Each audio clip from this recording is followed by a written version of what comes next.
And we are live. Hi there, everybody. Welcome to another episode of Florida Live. I'm here with Hector Chinea. It looks like it's just the boys for now on the show. Just the boys. And we are going to be talking about things you may or may not know. If you're planning to move to Florida, we're going to help you get through some of the surprises that you might not expect. Probably talk about some things that you would definitely expect with a possible move here to Florida. And even though I love living here in Paradise, it's not always like a permanent vacation. There are some things you certainly need to keep in mind. If this is your first time tuning in, my name is Eric Larkin. I'm a real estate agent here in Cocoa Beach, Florida on the Space Coast. And besides doing regular videos like this one, I also help people buy and sell property. And if you are planning to move to Florida, specifically here in the Cocoa Beach area, I'm more than happy to help you out. If your plans are taking a little further south, like to the Miami area, I know Hector can help you. And Aimee, thanks for joining us. She's in the Palm Beach area. Hi, Aimee. Hi. So how's everybody tonight? Good, great. How are you guys? Another day in paradise. Things are good, thank you. Yay. So this is for me, this is a little unusual because I'm a space geek. I keep an eye on what's happening with the launches, et cetera, that are happening here. And if you're here in Brevard County or this area, in like 2 minutes, SpaceX is supposed to have a launch tonight. So step outside, look towards the Cape, and hopefully SpaceX will give you an awesome show with their Falcon 9 launch. It's always cool. This is the first time I've ever seen it. We have 2 launches that happened today. I'll put my hands here in front of the camera. 2 launches that happened today. So ULA launched an Atlas rocket this morning at like 6:30 a.m. That was magnificent. Posted a video of that on my Instagram post, I believe it was. And I got some photos I still need to go through. But to see 1 rocket launches in a day is awesome. To be able to see 2 of them happening in the area, I think this is the first time it's happened. Kind of cool. Well, I'm super bummed that I missed you, Eric, last week. I know you're with your family.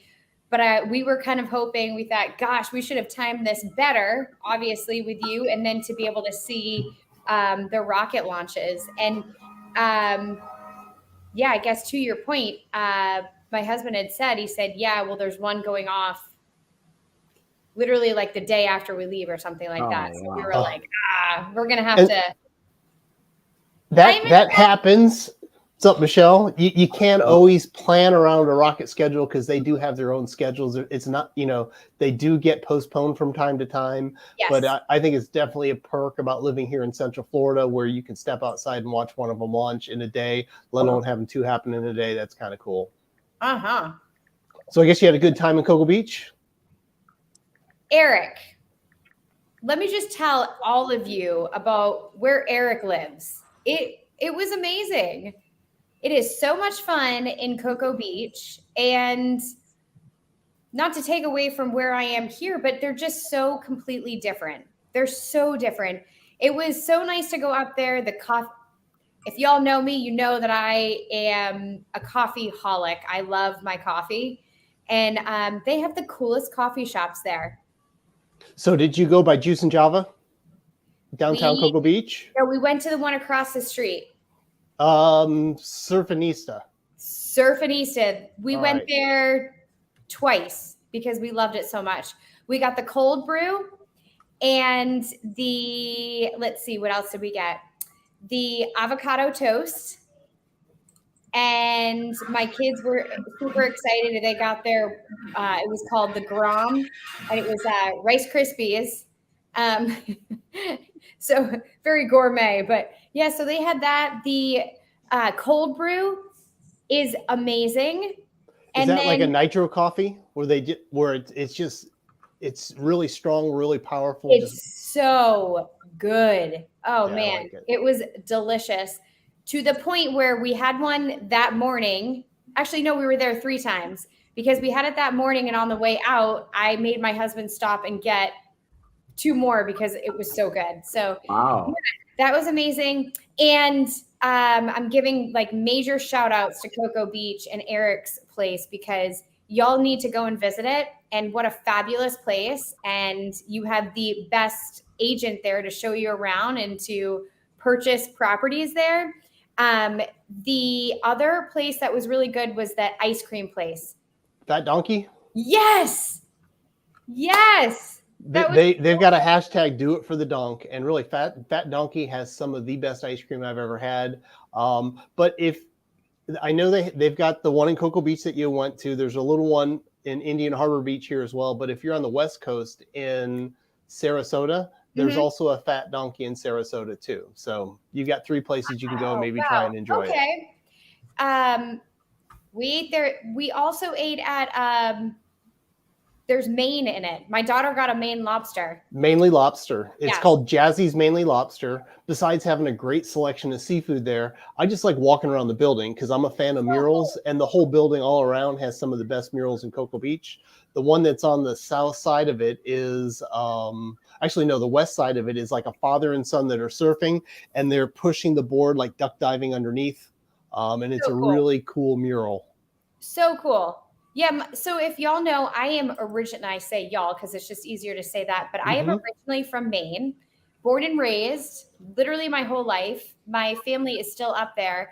And so for me to order a Maine lobster from someplace other than Maine, that takes a lot for me to do that, by the way. I actually did not order the lobster, but my daughter did.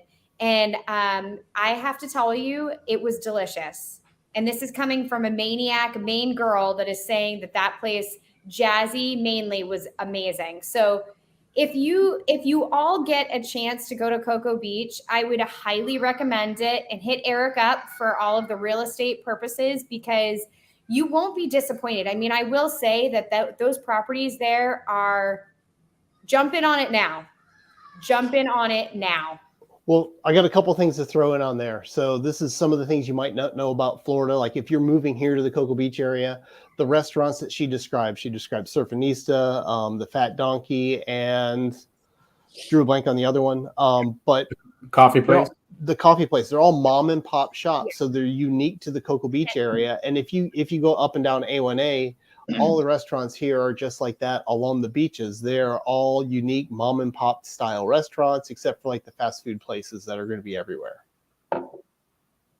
So my best friend that I met at University of Florida grew up in Cocoa Beach. Awesome. And you know the mayor too. I know the mayor. I know Ben. He's a great guy. He is. And I've been to Cocoa Beach a couple of times, and I have to tell you, it is just old Florida charm. It's kind of how Boca was back in the day. Very quaint. Very quaint. Yeah, thank you. I'm still sweating. So if you're moving to Florida and you go to a nonprofit event that's outside and you have a blowout, you just screwed yourself. Yeah.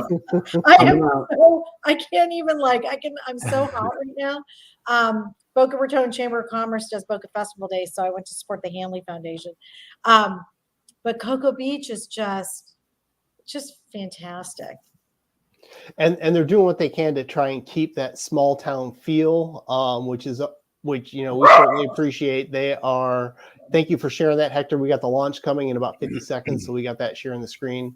So Cocoa Beach has put a moratorium on the height of the buildings here. So we do have a couple of condos that were built in the 80s that are like 14, 15 stories high.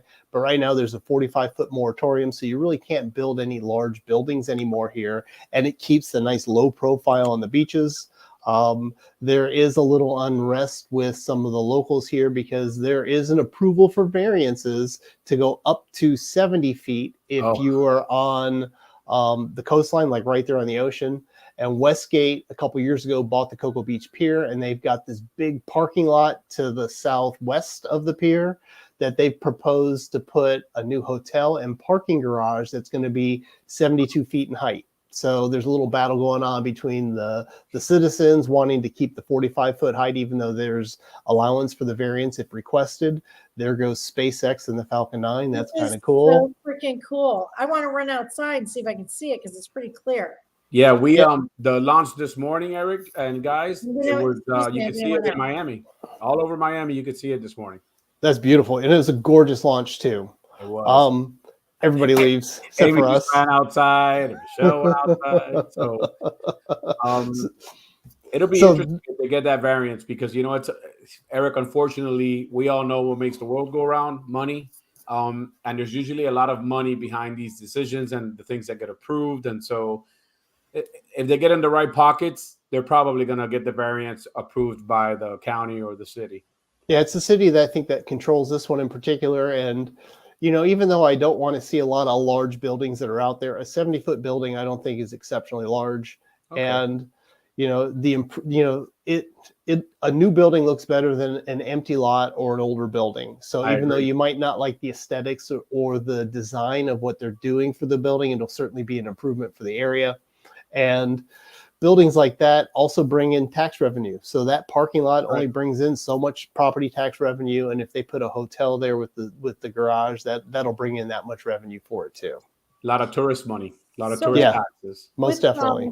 With SpaceX, because obviously NASA has just been amazing. And a little fun fact that never resonated with me until Melissa, my bestie, who's a fantastic teacher, said to me, well, you understand the area code, so go ahead and tell everybody what the special piece is about the area code for your area.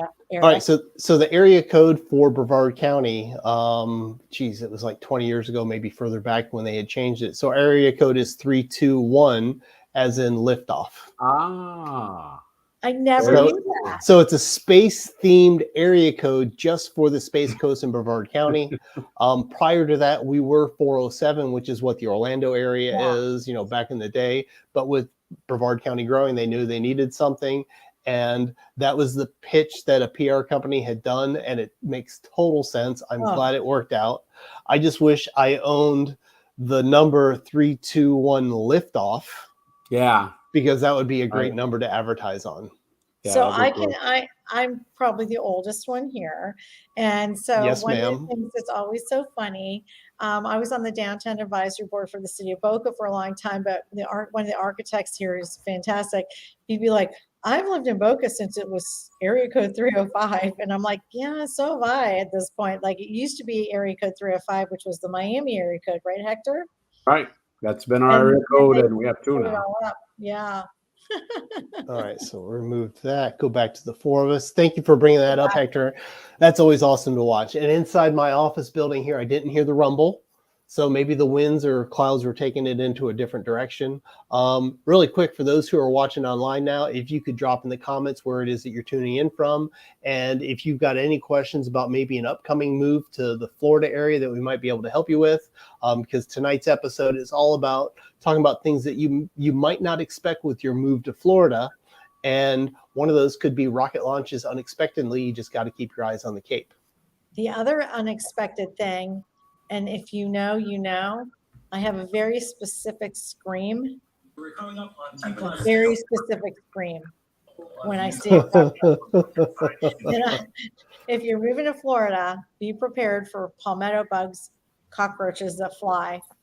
And honestly, the first time you'll just be in shock and you'll be like, oh my God, is this really happening? And then you'll be like, is there hairspray? Is there bleach? Is there something I can spray at this thing coming at me? And they do. They just like come right at you.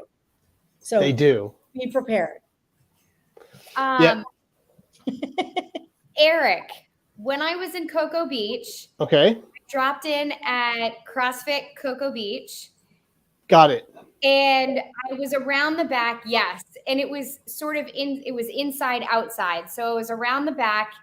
And I hear this zoom fly by me. And I was like, oh my gosh, what is going on? It was so loud. It was like this flying pterodactyl. And I like looked around and I like freaked out. I was like, oh my gosh, there is a flying pterodactyl in here. I'm looking around and everybody's looking at me like, what is wrong with you? I said, no, I swear to God, it was like the loudest noise of a bug. The guy's there, he looks at me and he goes, oh, that's a cicada. Are you talking about the thing that's on your neck right now? Oh my gosh, the thing was huge. Yep. Do you know what a cicada is? I sure do. And to me, a cicada is like the sounds of summer because they're in all the old trees, and you could hear them singing. No. And it's a sound of summer here in the South. I know, like Washington D.C., they have cicadas during the summertime too, and you just hear them chirping in the trees. They're so loud. But they do fly kind of oddly too. They have like a very uncontrolled flight, not quite as unpredictable as like the palmetto bugs that Michele was talking about, but they certainly do have a flight. They type. I have a info about them. So they live in the ground for 13 years. Mm-hmm. Then they come out, they mate, and then they go back in for 13 more years. That's sad. And last year up in DC was supposed to be the biggest cicada flock or whatever you'd like, the swarm coming out. Last year was like record numbers of cicadas in the DC area and other states in the South. Wow. Fortunately not here in Florida, but it's definitely one of those sounds of summers that I just like hearing in the daytime when they're all singing in the trees. Comforting. Yeah. It's a comforting sound. So but then sounds like we definitely got some bugs here. We got lizards the side, like there's a lizard living out on my front porch, and I just was like, oh dude, you're like large. Like he was not. Is it one like of the curly tails? Yeah, probably. He was big, and he's kind of like found a little spot, and I was like, okay. And occasionally I have lizards in my house, and it's Florida. You open the slider and they come in. But here's the good thing: they eat bugs. Yes, they do. Eat bugs. They're not a bad thing. No, hold on a second. Share screen. There's a lot of wildlife in Florida. If you're thinking of moving to Florida, be prepared. So these are just critters that I've taken to my backyard. Various curly tails that we have, and they're they're pretty good size. But they're fun to watch. They're quick. They'll eat just about anything. So they'll eat bugs. They'll eat pieces of food. They'll eat other lizards. That's the problem. That's the problem, Eric. That they're invasive. And they are. Yeah, they're not native here. No. But you can see they're kind of cool looking. They're kind of friendly. They don't do anything. Yeah, but there's with them not being a native, they're invasive. Well, we could talk about iguanas then. Those things. Well, I was just going to show you something that I ran into yesterday at one of my at one of the showings. Mm-hmm. Hang on one second. Let me. All right, as you're working on bringing that up, I want to thank Charles Brown for tuning in from Maryland. He's tuned in on a couple other episodes. Thank you for tuning in, Charles. Hi, Charles. I know you got property in Palm Bay, Charles. What are some things that when you made the move from Maryland down here, they're like, holy cow, I guess this is a Florida thing. I'd like to hear from you.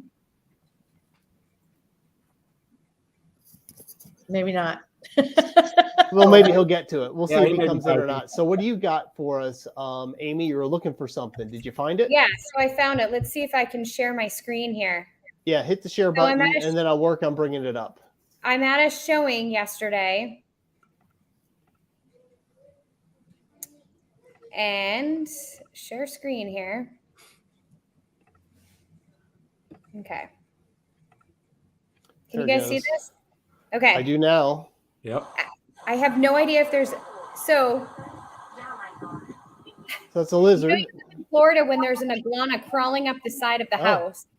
Oh. All right. Speaking of iguanas, do they really fall from trees when it gets cold? Oh yeah, for sure. Oh Jesus! Absolutely. I was doing a home inspection on a property in Miami Springs, and I was doing a home inspection of property in Miami Springs. There were over 100 frozen lizards because it was one of those days where it was like 12 noon and it was 38 degrees here. Like January, February? It was January or February. Yep, Michele, it sure was. And there were iguanas all over, at least 100 frozen iguanas. And all of a sudden, as they start to thaw out, you see their legs starting to move a little bit. I actually stayed and watched this. By around 2:30, 3 o'clock, when they get warm enough to move, they start moving. That's crazy. It was really, really weird. I've never seen anything like it before. So that's a good point to bring up. We do get some cold weather in Florida, and it gets a little colder up by you, Eric. Yes, it does. Than it does down here. But we live for like December through March, that cooler breeze, no humidity. Trust me when I tell you, I have like 9 gallons of hairspray on today because if I didn't, my hair would be out to here because of the humidity. Like seriously, like look at this. Like you cannot move my hair. Hilarious. So if you're moving to Florida and you have any sort of curly, frizzy hair issue, trust me, you've got to like be prepared.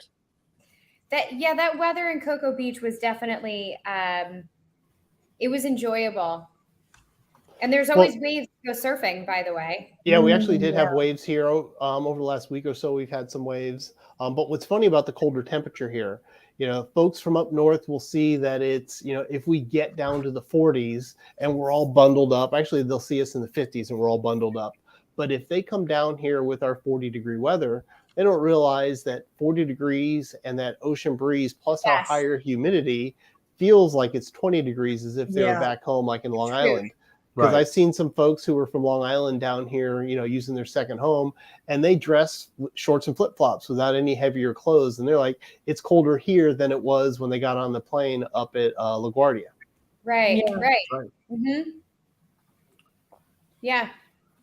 So, and by the way, being from Maine, and I throw my Ugg boots on, I get razzed in my house. You were a Maine girl. How are you wearing boots right now? I'm like, it is cold out, you guys. Like, you can't deny the fact. Let me ask you something. We have cement block homes here for the most part. And cement block homes really hold that cold in. Yes, they do. Especially if you have like terrazzo floors too, or a tile flooring. Between the two of them, it definitely holds that cold weather in. Sure. Yep. We this house, the home I live in right now, it did have terrazzo floors, and even now we put marble on top of it. It's still cold, the marble, because the seams on the marble are so thin that it's almost like having the terrazzo floors. And when it gets cold here, it gets cold. That's right. It's really nice in the summertime though, because it takes a while for it to heat up too. It still holds in the coolness. Feels good on the bare feet. Right. Charles has a question for us. I've got a question for each of you. What were you guys and gal individual reasons for picking Atlantic side over the Gulf side? Great question. So who wants to go first? I'll go first. It's the closest to Cuba. I mean, what? Muy bien. Well, don't we call Miami Little Cuba? We call Miami Little Cuba. Northern Havana. We're Northern Havana. There you go. What is it? 90 miles? 90 miles? It's 90 miles to Cuba. But no, I mean, I was actually, believe it or not, my parents are Cuba. Are from Cuba, and I was, as I say, was gonna be born in Cuba, and then a month before, my parents luckily were able to get out of the Castro regime and the communism. So I was actually born in Madrid, Spain. So I actually can go get my Spanish citizenship if I live there 90 plus days, which I'm planning on doing that at some point. But when your whole family, like Aimee just said it, this is Northern Havana. Like, yes, 80% Cubans, there's so many Latins here that, my parents tried to move to Tampa in the mid 70s. No bueno. So they came back home. We lived in Little Havana until we moved up north a little bit. But yeah, I mean, it is like Aimee said. It's family for you. Now, Aimee, what brought you from Maine to Florida, and why did you pick, Southeast Florida? Kind of easy, I guess. I went to college here. Oh, boom. That'll do it. I came to college. I went to Palm Beach Atlantic, the private school there that was right on the coast. And I'll be honest with you, I had looked at that school, and I also looked at FSU. And when we came down to visit, FSU was too northerny. It felt too much like up north, and we really wanted to have Florida weather. It was my best friend and I that came down, and we here we are. Boom. There we are. Yeah. I mean, I had no intentions of staying, but my husband's born and raised here. Okay. So that's how I was planning on moving out, and then I met him, and then his whole family is born. His mom is also born and raised here. Wow. He is, and my kids are. So we've got 3 generations. Well, that's kind of cool. Now, is he prone to travel, or has he left the state of Florida much? Because usually generations that I've seen that have been in Florida like that, they don't really travel far outside their city or county, let alone across the state. No, he travels all the time, travels overseas. Actually, he's in Texas right now. Oh, cool. But yeah, he travels tons. His family travels a lot. They used to have a winter home in Utah, and they would go there skiing. So they definitely would get that nice winter weather to go out with the family. And I remember when I had, one of my first Christmases here with him, and I just thought it was so bizarre to see people surfing on Christmas Day. Wow. Like I just couldn't even, now I'm used to it, but I literally could not get used to the idea that people were surfing. And he's We're like, going to the beach. This is what we do. This is what we do. This is what we did when I was growing up. And so it's just so interesting to me to think, well, I would put my skis on and go winter skiing while you were surfing. And it's crazy. So that's how I got on this coast. That's how I ended up on this coast. Awesome. That's kind of cool. And since you mentioned surfing on Christmas, there's a tradition here in Cocoa Beach called Surfing Santas. This happens every Christmas Eve in Cocoa Beach, where it's a fundraiser for, something grind. It's for cancer treatments and helping the families of children who have gotten cancer is the fundraiser for it. Did Kelly Slater start that? No, I don't think Kelly Slater started it. He might have been a part of it at some point in time, but it's kind of cool to see. This is in front of Coconut, so how many people come in and pack in for dressed up in their surfing outfits, and they go out there and they surf to raise some money. So that is awesome. That's a very cool Cocoa Beach tradition. Very cool. And Michele, I know you're not from Florida. I believe you're from a little further north.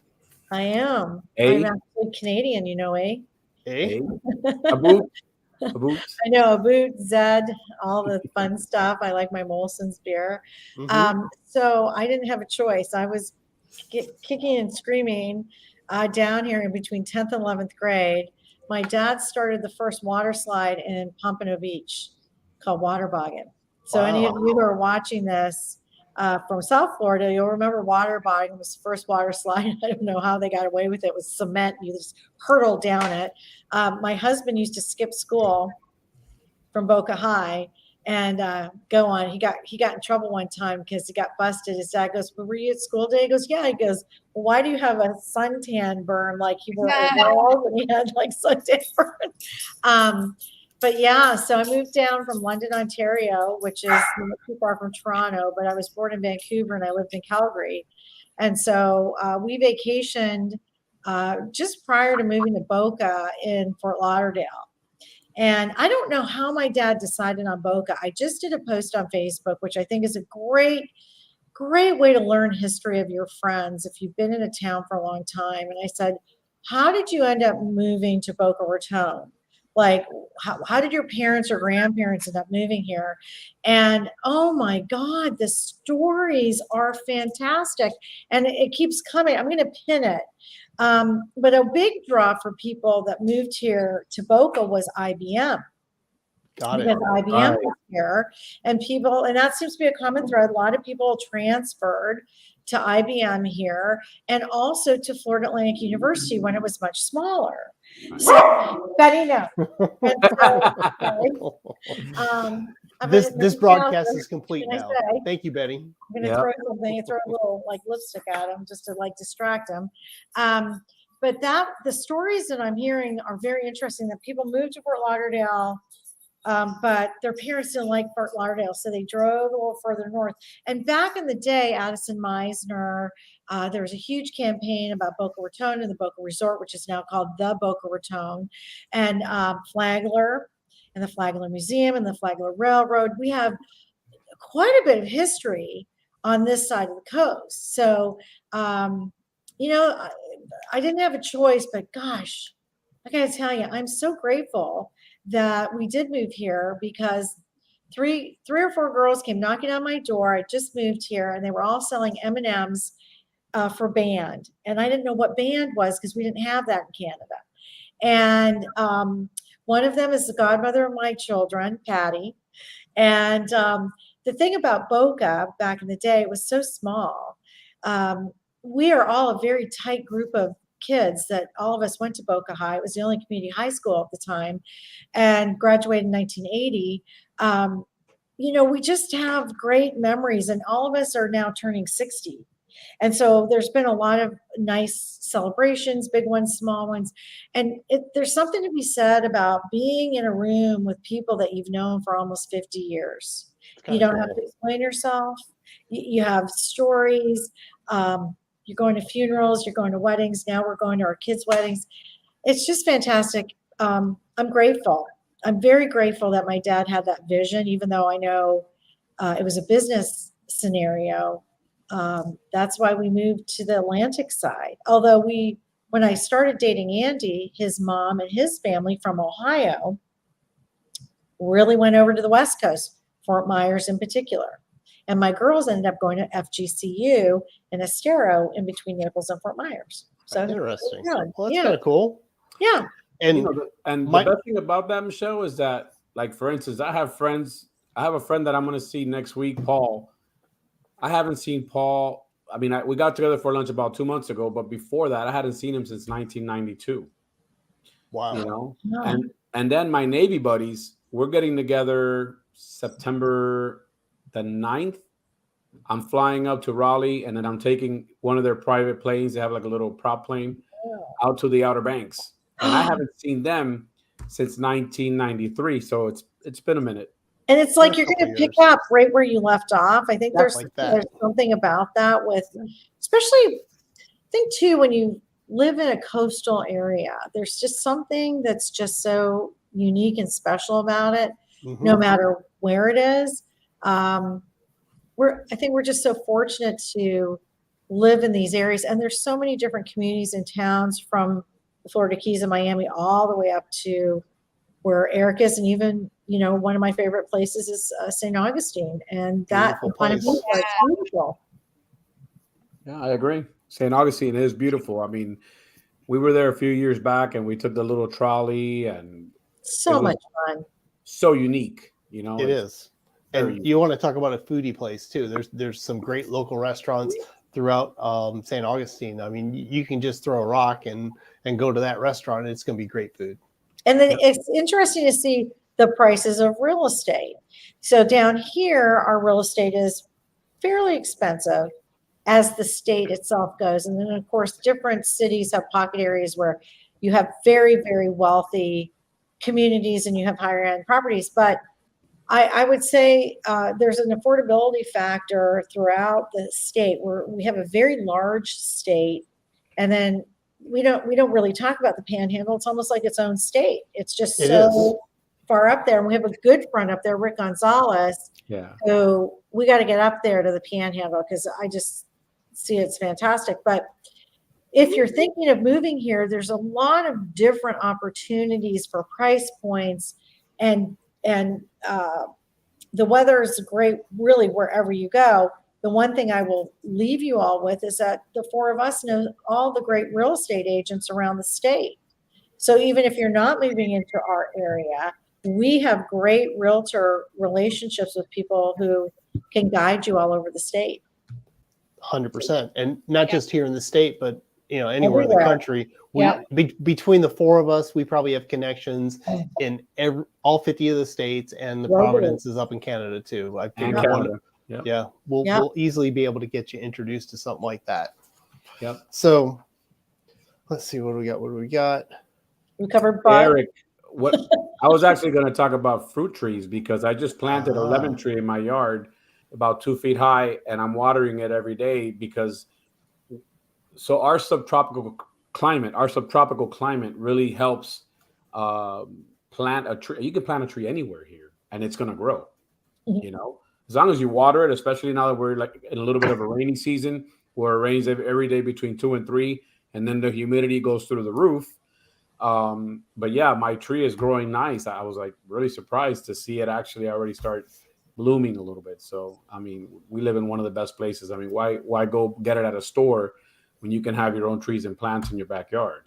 Most definitely. And it's just not lemon or citrus trees. I know 2 months ago, 3 months ago was when mangoes were in peak, and you could driving through Merritt Island or even some of the beach communities, you can see these big mango trees, and they're just lit. The trees are so heavy with fruit that it's almost leaning down. You could reach up and you could pick a nice big mango and enjoy that here in a little bit. And it's just not mangoes or the citrus. You've got the carambolas, the star fruits. You got Aimee showed us this avocado like the size of my head last week. Huge. Plus the tomatoes and peppers, and the growing season here in Florida for gardens are really good too, because it's practically year round. We still have farms in West Boca. Oh, yeah? Boca used to be here. Oh yeah, that was one of the things that came up when I posted that question, and somebody said, "Oh, my grandfather had 1,000 acres out in West Boca. It was all farmland," and there's still farmland out that way. And so during the pandemic, one of the things the community did to help sustain the farms was to just go out, and you would spend like $10, $20, $30 and just open your back, your trunk, and they would just place it in there because no contact. And that way you could support the farmers that were still, trying to do their business. Fantastic. That's awesome.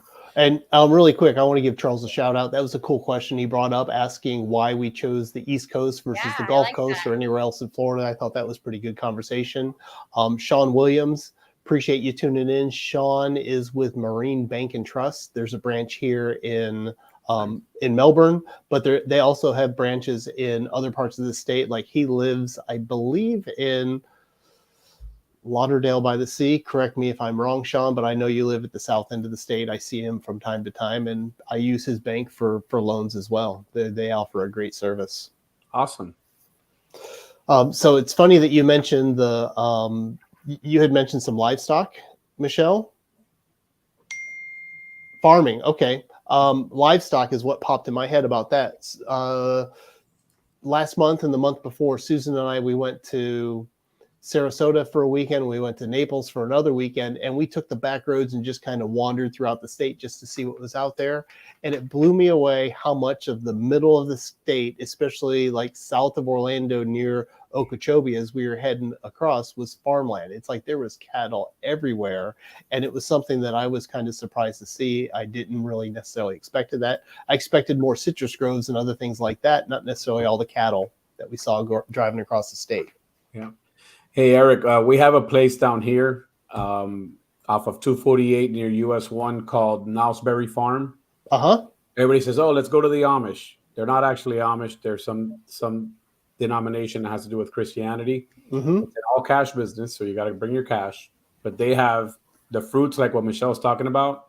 They have all kinds of fruits out there, acres and acres. You can go pick it yourself, or you can buy it in the store already picked. They have the best all natural shakes, and between October and like April, they have these cinnamon rolls that they make them fresh every day. Awesome. And it's like $6 for a dozen or something. They're amazing. I recommend going to Knowlesbury Farm, especially when they open, which is around October. It's amazing. It really is. Fresh ingredients, real butter to make the baked goods. Yep. Everything's real. They churn their own butter. It's just when I go, I buy about 6 dozen, and then I go visit my favorites and drop it all off. So yeah, it's pretty cool. Now, since I think we all have some level of foodieism, we like to eat. Something that I think is consistent throughout all of Florida and actually part of the Southeast is some of the great food that we can get from Publix supermarkets, which is here in Florida. I don't know about y'all, but I love my Publix. Oh yeah, love a good pub sub. I was just going to say Publix subs. How can you go wrong with that? Yeah. Mm-hmm. My favorite is the rotisserie chicken. So it's like I go in, I'll get a rotisserie chicken, and that's a good meal or two from that. And most recently, our delis have, I'm also a fan of boar's head meat, and the deli subs, the Publix subs or Publix delis all have boar's head meat. They've got these fresh cut cases now where it's pre-selected, like a half pound of ham, turkey, roast beef, and various cheeses. And that's the best thing. I'm so happy that Publix done that, because now I can grab and go without having to wait in the line to get it fresh cut. How about the Publix meal wheel, which is, I think, the best deal going? It's this wheel. It's a sandwich. It's like $10, and you just chop it. It's fantastic. Yep. But let's hold up. Back in the day, Publix had bakeries that were separate from the stores, right? And so going into a Publix bakery that was like next door, it was awesome. And they would always give out the free cookies, right? But let's talk about Publix birthday cakes just for a moment. Oh, Okay. yeah. The birthday cakes, man, they're the best. Oh, yeah. Oh, yeah. Yep. Yes. What is it that I like at Publix? Oh, actually, I was going to ask you guys a question. Do you have a Publix that you can drive underneath? No. I saw one when we were in Sarasota. It was on one of the beach communities. So parking was underneath it, and it was because it was so close to the coastline. The bottom floor was a washout. So if a storm came through, a storm surge, they have parking underneath the buildings, and then there's an escalator to go up, and it's a full-size Publix. It was like a 37 or 43,000 square foot store, and it was laid out exactly like what you would expect. It had the terrazzo floors, but it was on second story. Yeah, it's great. It's nice because even if it's raining outside, you don't get wet.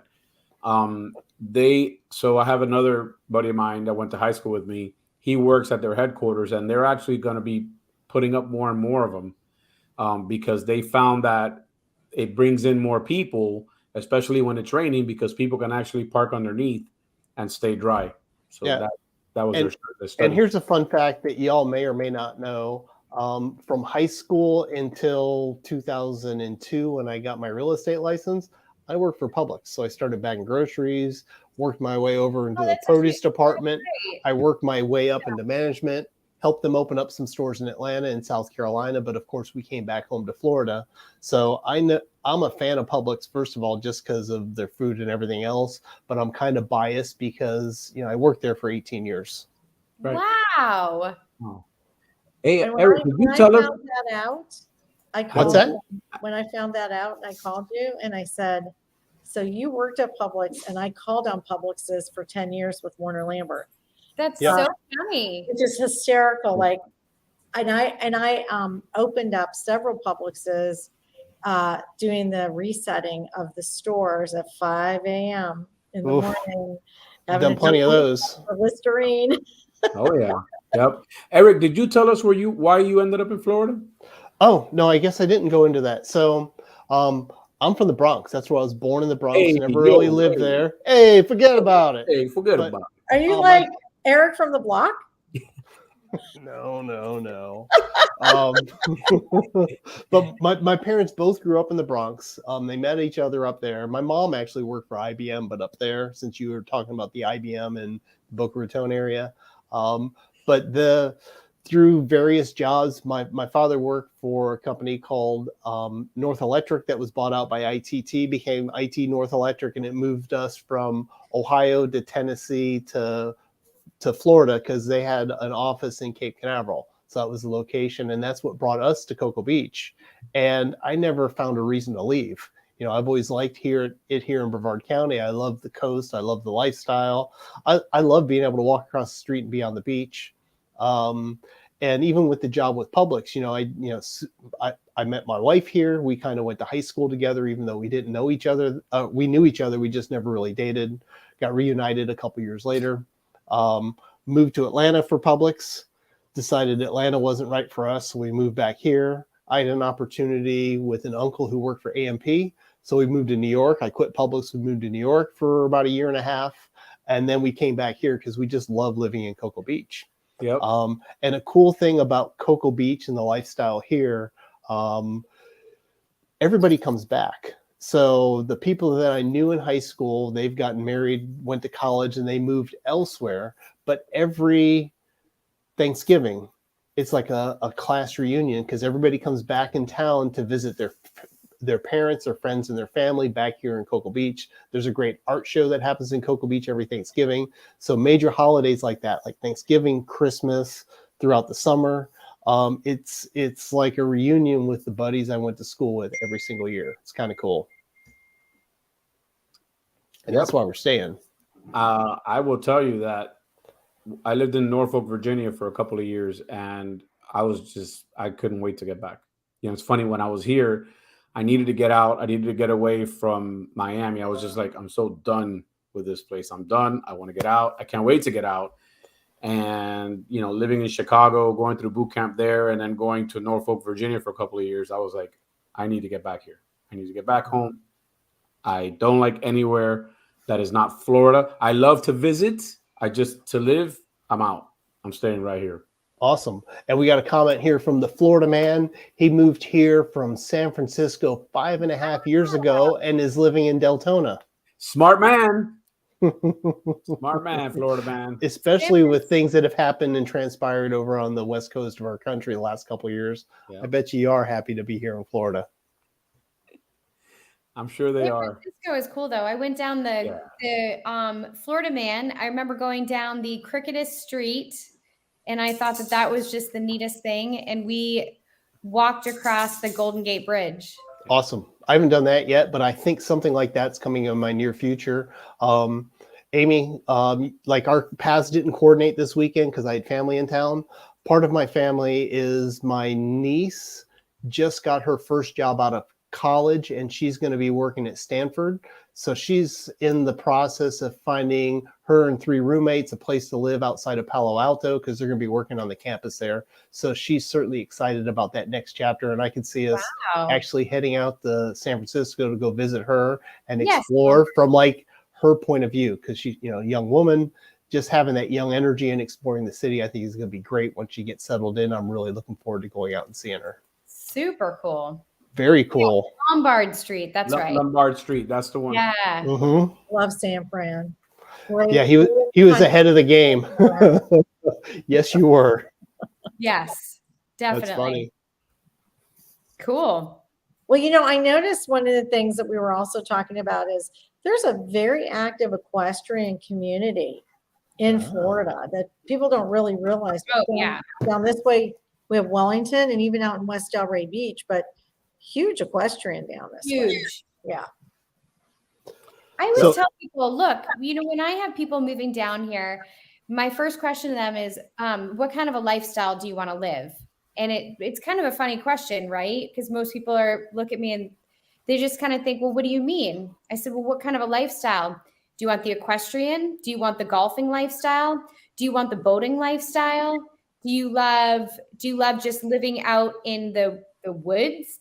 You know, what kind of a lifestyle do you want? And they kind of just go, well, we're coming down to Florida to go to the beach. And I said, you can have this lifestyle within 30 minutes of each other, and sometimes within like 10 minutes of each other, because you have everything right here. It's really fantastic. Yeah, you do. You have so much opportunity for, you know, exploring all kinds of different things. Yep. And I think we're all experts in that, Aimee. I think when you talk to your client, you got to ask them, you know, what are your interests? The why. I always ask the why. I had a client referred to me by a real broker. Yay, real. Awesome. Client was coming from Chicago, and he's like, this is what I want, and this is what I want, and this is what I want. And there you go, Michele. Mm-hmm. And I said to him, why are you moving here? And he's like, you know, I didn't really think about that. So I said, well, tell me the why, and then I'll get you there, right? I'll do my best to get you everything on your hit list and everything that you want on your want list. And if not, I'll figure out a way to you know, if you can't store something, maybe you go get a storage. But that's the most important question, is ask them why, because it's what Aimee just said. Mm-hmm. They think it's just sun and fun, and that's it. And when I was in Greece, I had a guy tell me, oh, all you guys do is, you know, drink and party every day. And I looked at him, I'm like, excuse me? Not all of us. It was closed while I was in Europe for 10 days. Well, I think that's the challenge, is that when we do have family and friends come, we're working, and they think we're not working. And so you really have to carve out that time too, so you can spend vacation time. Like whereas as agents, we do have to kind of plan when we're going to take our time off so that we can spend time with our friends and family. But we're so diverse in what you can do here and where you can live, and the opportunities. Like, and I know we've talked about this before, but we have a burgeoning tech industry really starting to bubble up all across the state, and very concentrated in Miami and up by in West Palm and the Palm Beaches and where Eric is. So that's fairly new, you know. Yeah, I agree. I mean, it's basically here right now. It's a lot of tech, a lot of crypto.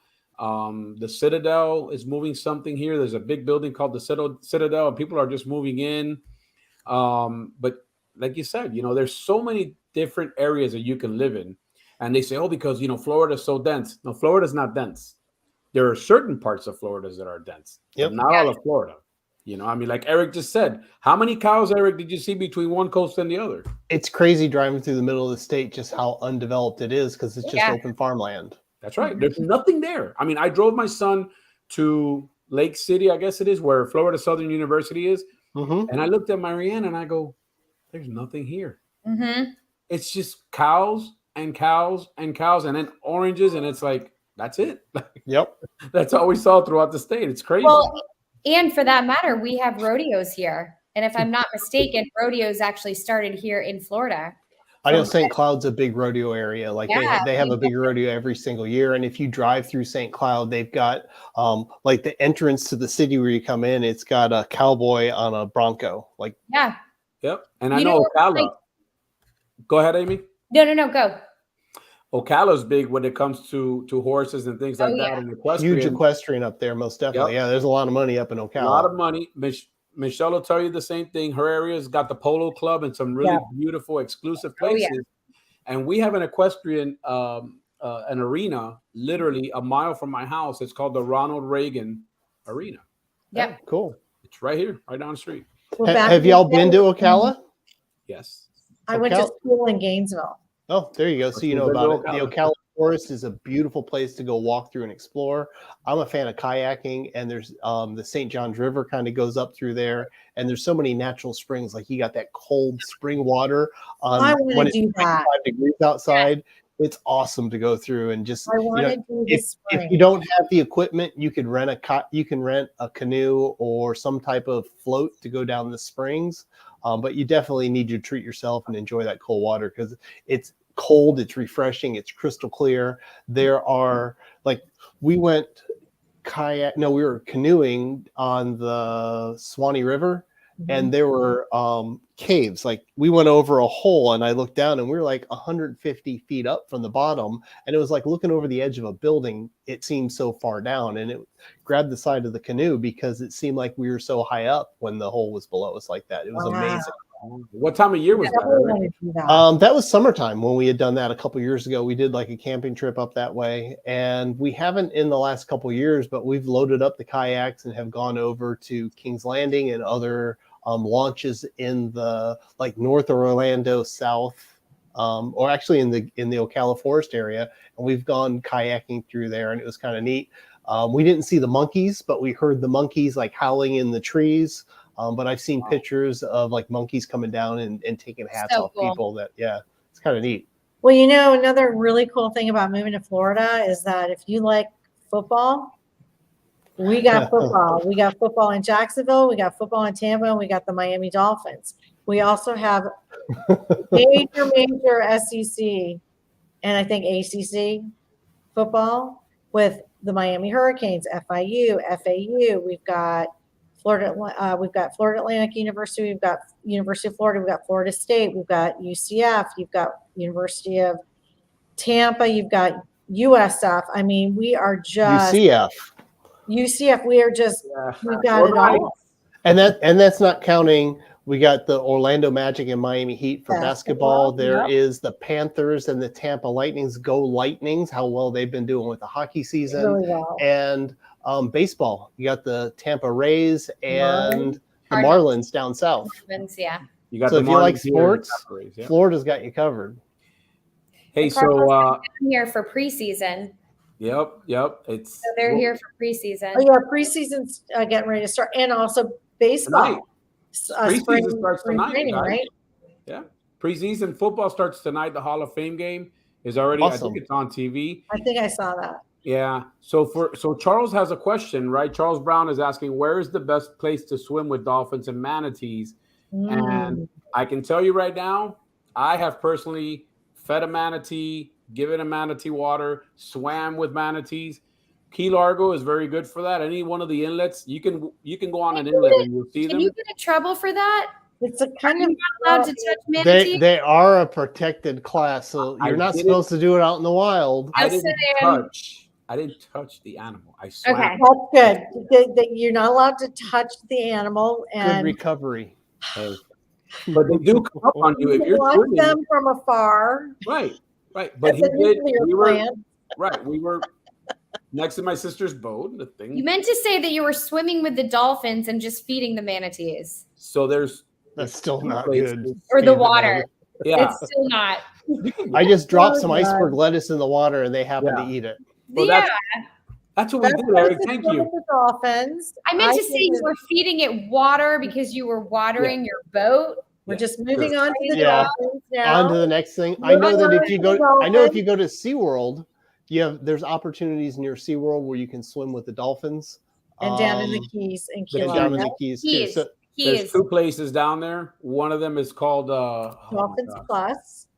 Dolphins Plus, and there's another place that's actually. And then there's also the Dolphin Research Center where you can observe rescued dolphins. By the way, just to get this out of the way, if someone says to you, "Oh my gosh, we are having fresh dolphin tonight for dinner," it's not a porpoise. It's not flipper. It's not flipper. It's mahi-mahi, but they also go by dolphin, and they're beautiful. Like when you see them in the wild and they get caught. They got that big head on them, and they got like the yellow colors on them are amazing. Have no fear. We're not eating flipper. No. We have some very interesting seasonal food things too. Like we have stone crab season from October to May. There's also different times of the year. It's mini lobster season right now. Yeah, right? lobster season. They just had mini season open up in the Florida Keys. But Awesome. there's rules. There's like Florida Fish and Wildlife. You go on there and you will see like how big a lobster is in order for you to keep that lobster or it goes back. So every year we see people getting arrested because they're taking either too many, because there's only so much for a limit, or they're too small. And that also goes for fish. You could be catching certain species of fish. My husband's a saltwater fisherman. Carpin and snook. And you have to throw them back, or they're out of season. There's just you got to get permits. Yep. And then for fishing, you don't need a fishing license if you're fishing from the shore, but if you're in a boat and on like some of the intercoastal waterways, you need to have a license to go fishing. I'm not sure what it is if you're out in the ocean. What the licensing you do need to, if you're deep sea fishing too. I always typically have one, and if not, this is always how my house rolls. Oh, we're gonna go fishing. Oh, we need our fishing licenses. Mom, can you go ahead and order and because you can do it right online. Mm-hmm. Thanks, Mom. Okay, $75 later.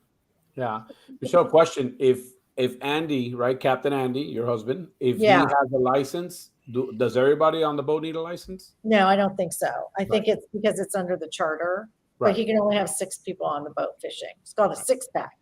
Oh, cool. Go. My husband was on the circuit for the sport fishing.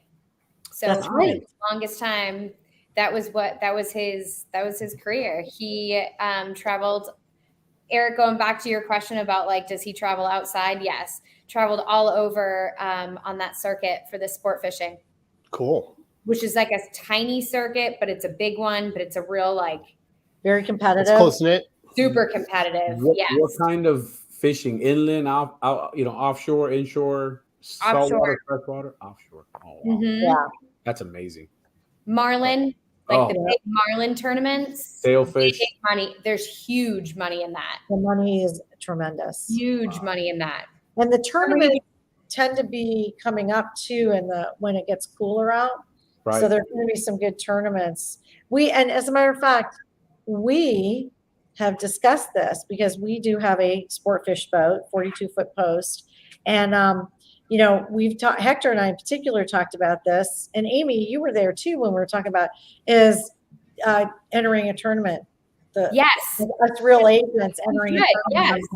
Yes. Yeah. Which I think would be a riot. Yeah, mm-hmm. Jimmy Johnson from the U. He does a big tournament down here, and it's grown. He started it, I think, in the 90s. It's huge. Yeah. I mean, I don't even know how many boats, but I think they're probably full already for this year. Yeah, well, the Coves in Deerfield Beach does one. And then there's the Pompano Beach Fishing Rodeo. And then there's the Ladies Fish Off. So there's like some really like big ones. And speaking of fish, we have some major boat shows. So if you're moving to Florida and you're thinking about getting a boat, we have the Miami Boat Show. Hector, is that in January or February? I think February. I want to say February, but then there's also one in November. Like they're not supposed to. Lauderdale is, I think, in October. October's for Lauderdale. And then I've always wanted to go down and see it because I've seen pictures and highlights of cool. it looks pretty amazing. You gotta come down, Eric. And if you're into more of the RVing thing, I know Tampa on the West Coast in February has a huge RV show. So if you're thinking about getting into the RV life, that's where you can go and you can check out all the different bells and whistles that come with the RVs as well. Awesome. Well, I think we covered a lot of things about Florida. I think we learned a lot about each other too. Thank you for those questions. That question, Charles, that was awesome. And for everybody that tuned in. And we'll be back live. This is a Thursday night, 7 p.m. You can either catch it live here on YouTube, Facebook, or LinkedIn, or you can catch it on the replay as well. And I want to thank everybody for tuning in. Aimee, Hector, Michele, I appreciate all of your participation in this and making this a successful show. And until next week, thank you everybody for tuning in.